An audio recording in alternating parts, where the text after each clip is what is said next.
नमस्कार, झारखंड समाचार में आप सबों का स्वागत है। आइए जानते हैं आज की तमाम छोटी बड़ी मुख्य खबरों को।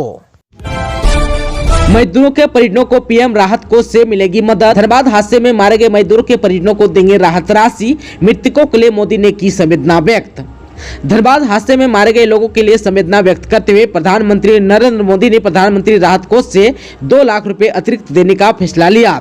आप सबको बता दूं कि धनबाद में बिजली का पोल गाड़ने के दौरान बड़ा हादसा हुआ। हादसे में 6 लोगों की मौत हो गई। अचानक पोल 25,000 वोल्ट के ओवरहेड तार से छू गया। इस काम में 8 लोग लगे थे। मौके पर ही 6 लोगों की मौत हो गई। यह घटना कतरास स्टेशन से लगभग 1 किलोमीटर की दूरी पर स्थित झारखोड़ के पास हुआ था। इस हादसे को लेकर प्रधानमंत्री नरेंद्र मोदी ने मारे गए मजदूरों के प्रति संवेदना व्यक्त की। उन्होंने सोशल नेटवर्किंग साइट ट्विटर पर लिखा, धनबाद हादसे में मारे गए लोगों के प्रति गहरी संवेदना व्यक्त करता हूँ। ईश्वर इस दुख की घड़ी में परिवार वालों को दुख सहन करने की ताकत दे। इस हादसे में घायल लोगों के लिए जल्द स्वस्थ होने की कामना करता हूं। प्रधानमंत्री नरेंद्र मोदी ने प्रधानमंत्री राहत कोष से 2 लाख रुपए अतिरिक्त हादसे में मारे गए मजदूर के परिवार वालों को देने का ऐलान किया है। घायलों को 50,000 रुपए मिलेंगे। धनबाद में हो रही है जांच, हादसे का जिम्मेदार कौन? धनबाद हादसे में मजदूरों की मौत का जिम्मेदार कौन था, इसे लेकर जांच शुरू हो गई है। मजदूरों से भी इस संबंध में पूछताछ की जा रही है। मजदूरों के पास न हेलमेट थी, न हाथ में पहनने के लिए दस्ताने, न ही जूते और न ही दूसरे सुरक्षा के उपकरण। बगैर सुरक्षा उपकरण के रेलवे के लिए काम करने वाले मजदूरों की मौत का जिम्मेदार कौन है? DRM ने जांच के आदेश दिए हैं। उनका कहना है कि हमारी जानकारी के बगैर ही ठेकेदार इनसे इस तरह काम करा रहे थे। दूसरी तरफ मजदूर के परिवार वाले न्याय की मांग कर रहे हैं। ज्यादातर मजदूर अपने परिवार में इकलौते कमाने वाले थे। ऐसे में अब उनका परिवार कैसे चलेगा, इसे लेकर भी परिवार वाले चिंतित हैं। इंटर आर्ट्स में बेटियों का जलवा, टॉप 10 में 22 स्टूडेंट, इनमें 16 लड़कियां। कतरास की कशिश Parveen state topper. Jharkhand academic council ने मैट्रिक और इंटर साइंस के बाद मंगलवार को यानी 30 मई 2023 को इंटर आर्ट्स और कॉमर्स के रिजल्ट भी जारी कर दिए। इंटर आर्ट्स में बेटियों ने शानदार प्रदर्शन किया। टॉप 10 में कुल 22 विद्यार्थियों ने जगह बनाई है, जिसमें 16 लड़कियां हैं। कतरासगढ़ की कशिश परवीन 469 अंक लाकर स्टेट टॉपर बनी। वह कतरासगढ़ के DAV +2 हाई स्कूल के स्टूडेंट हैं। रांची के उसूलाइन इंटर कॉलेज, संत अन्ना इंटरमीडिएट कॉलेज, झारखंड बालिका आवास विद्यालय राहे के स्टूडेंट ने भी टॉप 10 में जगह बनाई है। झारखंड बोर्ड इंटर कॉमर्स में भी बेटियों का दबदबा, 24 टॉपर्स में 22 लड़कियां, रांची की सृष्टि अव्वल। झारखंड बोर्ड ने इंटरमीडिएट 2023 के परिणाम की घोषणा कर दी। 30 मई को जैक ने इंटर आर्ट्स और कॉमर्स के रिजल्ट की घोषणा की। आप सबको बता दूं कि इंटर साइंस के रिजल्ट की घोषणा 23 मई को ही मैट्रिक साथ कर दी गई थी। इधर जो है कॉमर्स में इस साल 88.60% स्टूडेंट पास हुए। बात करें टॉपर्स की तो इंटर कॉमर्स में टॉप 10 में 24 स्टूडेंट ने जगह बनाई। खास बात यह है कि इनमें 22 छात्राएं हैं। उत्कृष्ट विद्यालय प्रवेश परीक्षा में 37,309 विद्यार्थी हुए शामिल। सीएम हेमंत सोरेन ने दी शुभकामनाएं। मंगलवार यानी कि 30 मई 2023 को राज्य के 80 उत्कृष्ट विद्यालय में एडमिशन के लिए 37,309 विद्यार्थी प्रवेश परीक्षा में शामिल हुए। इस प्रवेश परीक्षा को लेकर परीक्षार्थियों के साथ साथ उनके अभिभावकों में भी काफी उत्साह देखा गया। वहीं मुख्यमंत्री हेमंत सोरेन ने सभी परीक्षार्थियों को हार्दिक शुभकामनाएं दी। आप सबको बता दूं कि झारखंड में पहली बार सरकारी स्कूलों का कायाकल्प कर उत्कृष्ट विद्यालय बनाने की मुख्यमंत्री के सार्थक प्रयास के बाद अभिभावकों में अपने बच्चे बच्चियों को नामांकन को लेकर खासा उत्साह दिख रहा है। काफी संख्या में अभिभावकों द्वारा उत्कृष्ट विद्यालय के इस ऐतिहासिक पहल को सराहा जा रहा है। सुरक्षा बलों के खिलाफ नक्सलियों की साजिश फिर नाकाम, सर्च ऑपरेशन में जंगल से 11 ID बम बरामद। झारखंड के पश्चिमी सिंहभूम में जिला पुलिस और सुरक्षा बलों ने मंगलवार को एक बार फिर नक्सलियों द्वारा सुरक्षा बलों को नुकसान पहुंचाने के लिए बिछाए गए 11 ID बम को बरामद कर उनके मंसूबों पर पानी फेर दिया।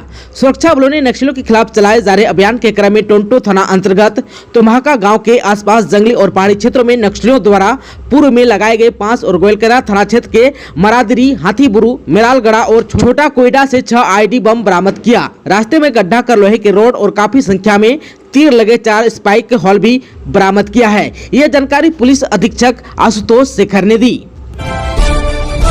बाबा धाम में पूजा अर्चना के लिए श्रद्धालुओं की उमड़ी भीड़, करीब 60,000 भक्तों ने किया जलार्पण। भीषण गर्मी पर आस्था भारी रहा। गंगा दशहरा के अवसर पर देवघर के बाबा मंदिर में मंगलवार को श्रद्धालुओं की भारी भीड़ उमड़ पड़ी। गंगा दशहरा को लेकर बाबा मंदिर में देश ही नहीं बल्कि विदेशों से भी श्रद्धालु पूजा अर्चना के लिए पहुंचे। इसके पहले श्रद्धालु कुछ सुल्तानगंज में गंगा स्नान कर आए तो कुछ शिव गंगा में डुबकी लगाकर बाबा बैद्यनाथ पर जलार्पण किया। आप सबको को बता दो कि मंगलवार को सुबह से ही बाबा मंदिर में पूजा अर्चना को लेकर भीड़ लगी रही। इस दौरान करीब 60,000 श्रद्धालुओं ने बाबा मंदिर में जलार्पण कर पूजा अर्चना और मंगल कामना किए। आप सबको को बता दो कि मान्यता है कि ज्येष्ठ माह के शुक्ल पक्ष की 10वीं तिथि को गंगा दशहरा मनाया जाता है। इस दिन माँ गंगा साक्षात धरती पर मानव कल्याण के लिए अवतरित हुई थी, इसलिए इस दिन गंगा दशहरा के रूप में मनाया जाता है। गंगा स्नान और अपने देवों की पूजा काफी फलदायी मानी जाती है। गंगा दशहरा पर मां के साथ स्नान के लिए गए बच्ची नदी में डूबी, काफी खोजबीन के बाद निकाला जा सका शव। मंगलवार को गंगा दशहरा के पावन अवसर पर अपनी मां के साथ गंगा नदी में स्नान करने गई एक बच्ची की मौत डूबने से हो गई। यह घटना मंगलवार की सुबह करीब 8:30 बजे तलझारी के महाराजपुर पुरानी भट्टा के समीप गंगा घाट में हुई। स्वजनों से मिली जानकारी के अनुसार महाराजपुर निवासी राजू पंडित की पत्नी पूजा देवी गंगा दशहरा पर्व मनाने के लिए गंगा स्नान करने गई थी। उसके साथ उसकी बड़ी बेटी 8 वर्षीय खुशी कुमारी भी थी। गंगा स्नान के उपरांत मां गंगे की विधिवत पूजा अर्चना की जानी थी, लेकिन गंगा स्नान के क्रम में ही उनकी बेटी खुशी कुमारी नदी की गहराई में डूब गई। आसपास स्नान कर रहे लोगों ने जब यह घटना के बारे में सुना तो उसकी खोजबीन करने लगे। काफी खोजबीन करने के बाद उसे नदी के अंदर से बरामद किया जा सका। इसके बाद आनंद फानंद में उसे तत्काल साहिबगंज सदर अस्पताल में इलाज के लिए भर्ती कराया गया, जहाँ डॉक्टरों ने उसे मृत घोषित कर दिया है। इधर घटना की सूचना मिलते ही तलझारी थाना के एसआई उपेंद्र कुमार पुलिस बल के साथ घटनास्थल पहुंचे और शव बरामदगी में सहयोग किया। शव का पोस्टमार्टम करा उनके स्वजनों को सौंप दी गई है। पीएलएफआई सुप्रीमो दिनेश गोप की निशानदेही पर 15-15 किलो के 2 कैन बम बरामद। गिरफ्तारी के बाद से लगातार जारी है पूछताछ। झारखंड के कई जिलों में आतंक का पर्याय रहे पीएलएफआई सुप्रीमो दिनेश गोप की गिरफ्तारी के बाद एनआईए की टीम उसे विभिन्न जगह पर ले जाकर पूछताछ कर रही है। मंगलवार को पीएलएफआई के सुप्रीमो दिनेश गोप की निशानदेही पर 15-15 किलो के 2 कैन बम बरामद किए गए हैं।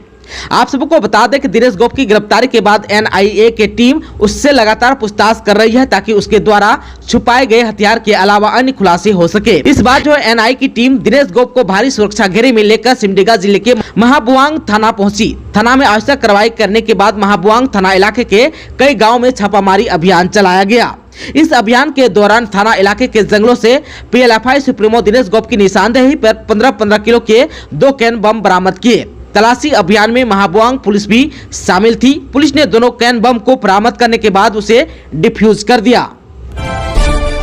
सरायकेला में 60 बाल कलाकारों ने छऊ नृत्य के जरिए बांधा समा, हौसला बढ़ाने पहुंचे सैकड़ों लोग। सरायकेला के बड़ा टांगरानी स्थित मां Ganga centre for art and education परिसर में ग्रामीण बच्चों द्वारा पहली बार भव्य छऊ नृत्य का प्रदर्शन किया गया। छऊ अखाड़ा में विधिवत पूजा अर्चना के बाद नारियल फोड़कर और दीप प्रज्वलित कर कार्यक्रम का उद्घाटन किया। इसके बाद बाल कलाकारों ने छऊ नृत्य प्रस्तुत कर लोगों का मन मोह लिया। जेजेएमपी के 2 लाख रुपए का इनामी उग्रवादी रघुनाथ सिंह ने किया आत्मसमर्पण, कई मामले हैं दर्ज। प्रतिबंधित उग्रवादी संगठन जेजेएमपी के 2 लाख रुपए का इनामी एरिया कमांडर रघुनाथ सिंह खरवार उर्फ रघु ने मंगलवार को पुलिस के समक्ष आत्मसमर्पण कर दिया। पुलिस मुख्यालय में पुलिस अधीक्षक अंजनी अंजन एवं सीआरपीएफ के 214वीं बटालियन के प्रभारी समादेष्टा अभिनव आनंद के समक्ष आत्मसमर्पण किया। एसपी और प्रभारी समादेष्टा समेत एसडीपीओ संतोष कुमार मिश्र ने रघुनाथ सिंह को गुलदस्ता और शॉल भेंटकर उसे समाज के मुख्यधारा में जोड़ने की बधाई दी। उन्होंने अन्य उग्रवादियों से भी सरकार की उग्रवादी आत्मसमर्पण और पुनर्वास नीति का लाभ उठाने की अपील की। पुलिस अधिकारियों ने रघुनाथ सिंह को 2 लाख रुपए का प्रतीकात्मक चेक भी सौंपा। झारखंड में ईडी की बड़ी कार्रवाई, विधायक प्रदीप यादव के साथ साथ राज्य के 12 ठिकानों पर छापा, दुमका में कॉन्ट्रैक्टर के घर पर भी धमक। ईडी ने एक बार फिर राज्य में बड़ी कार्रवाई की है। कांग्रेस के पोड़ैयाहाट विधायक प्रदीप यादव के साथ साथ राज्य के 12 जगहों पर ईडी ने छापामारी की। मंगलवार की सुबह सुबह ही ईडी की टीम ने एक साथ इन ठिकानों पर छापेमारी की है। ईडी ने जिन ठिकानों पर छापेमारी की है उसमें विधायक प्रदीप यादव के साथ साथ टिसायार होम रोड में रहने वाले बिल्डर शिव कुमार के ठिकाने पर भी ईडी की टीम पहुंची। आप सबको बता दो कि जमीन घोटाले मामले को लेकर ईडी की टीम शिव कुमार के ठिकानों पर छापा मारा है। बीजेपी के सांसद निशिकांत दुबे को नहीं मिल रहा है आवंटित सुरक्षा कवर। बाबूलाल मरांडी ने हेमंत सोरेन को लिखा है पत्र। गोड्डा के भाजपा सांसद निशिकांत दुबे की सुरक्षा की अनदेखी का आरोप लगाते हुए भाजपा विधायक दल के नेता बाबूलाल मरांडी ने मुख्यमंत्री हेमंत सोरेन को पत्र लिखा है। उन्होंने उल्लेख किया है कि सांसद की जान खतरे में है। उन्हें निर्धारित किया गया सुरक्षा घेरा प्रदान नहीं किया जा रहा है। ऐसे में उनके साथ अनहोनी की जिम्मेदारी राज्य सरकार और जिला प्रशासन की होगी। इधर बाबूलाल मरांडी ने लिखा है कि गोड्डा के सांसद निशिकांत दुबे को केंद्रीय गृह मंत्रालय ने झारखंड राज्य में Y+ सुरक्षा प्रदान की है। वे राष्ट्रीय स्तर के प्रतिष्ठित व्यक्ति हैं। उन्हें पिछले 1 साल से आवंटित सुरक्षा कवर नहीं मिल रहा है। यह गंभीर मामला है। बाबूलाल मरांडी के मुताबिक झारखंड में प्रतिष्ठित हस्तियों के खिलाफ हिंसा का इतिहास रहा है। पिछले वर्षों में हमलावरों ने कई नेताओं की हत्या के साथ साथ उन्हें गंभीर नुकसान भी पहुंचाया है। ऐसा सुरक्षा में कमी की वजह से हुआ है। इससे लगता है कि निशिकांत दुबे के खिलाफ भी उनकी सुरक्षा को लेकर अनदेखी कर साजिश रची जा रही है। उन्होंने आगे लिखा कि यदि कोई दुर्घटना होती है तो सारा दोष राज्य सरकार और जिला प्रशासन पर होगा। सुरक्षा प्रदान नहीं करने का निर्णय केंद्रीय गृह मंत्रालय के निर्देशों की अवमानना भी है। यह सरकार का कर्तव्य है कि प्रत्येक नागरिक की सुरक्षा करें, इसे ध्यान में रखना चाहिए। उन्होंने केंद्रीय गृह मंत्री, राज्य के पुलिस महानिदेशक और केंद्रीय गृह सचिव को भी पत्र की प्रतिलिपि प्रेषित की है। मिशन 2024 के लिए जीत का मंत्र तैयार करने में जुटी बीजेपी। 2 लोकसभा और 14 विधानसभा वाला कोल्हान बड़ी चुनौती। केंद्रीय नेतृत्व के निर्देश के बाद झारखंड में भाजपा के मिशन 2024 को लेकर तैयारी तेज हो गई है। लक्ष्य सभी सीटों को जीतने का है। पिछले लोकसभा चुनाव में मोदी लहर के बावजूद 2 सीटें भाजपा के खाते में नहीं आई थी। इसमें सिंहभूम और राजमहल सीट शामिल है। दोनों हारी हुई सीटों को भाजपा ने क्लस्टर 1 के तहत चिन्हित किया है। कोल्हान में भाजपा की फिर से वापसी वाकई एक बड़ी चुनौती है। यहाँ की 2 लोकसभा सीटों में एक सीट जमशेदपुर भले ही पार्टी के पास है, लेकिन कोल्हान प्रमंडल की 14 विधानसभा सीटों पर पार्टी का एक भी विधायक नहीं है। आप सबको बता दूं कि कभी यह क्षेत्र पार्टी के गढ़ के तौर पर चिन्हित था, लेकिन पिछले विधानसभा चुनाव में यहां से भाजपा का खाता भी नहीं खुल पाया था। उन परंपरागत सीटों पर भी पार्टी औंधे मुंह गिर गई, जहां से भाजपा के प्रत्याशी लगातार जीत दर्ज करते रहे हैं। विधानसभा चुनाव में कोल्हान से पिछड़ना भाजपा के लिए बड़ा झटका रहा।